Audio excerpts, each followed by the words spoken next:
Привет, друзья! Российские подразделения начали использовать FPV-дроны для атак из засад. Используются дроны, управляемые по оптоволокну. Подразумевается, дрон для экономии энергии батареи не летает, а ждет цель возле дороги. На видео показан удар российского дрона в украинский бронеавтомобиль БАТ-ЮМГ в приграничье Курской области России. Возможно, это Сумская область Украины. Бронеавтомобиль БАТ-ЮМГ выпускается американской компанией Amoret Group. Обзор по нему есть на канале.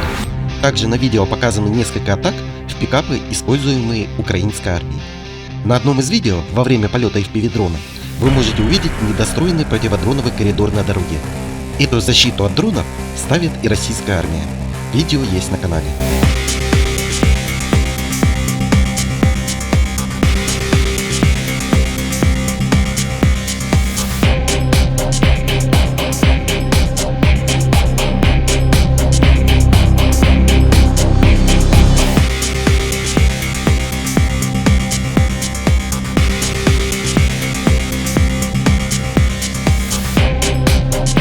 Друзья, спасибо за просмотр. Приглашаем вас стать частью нашего сообщества и получить новые знания.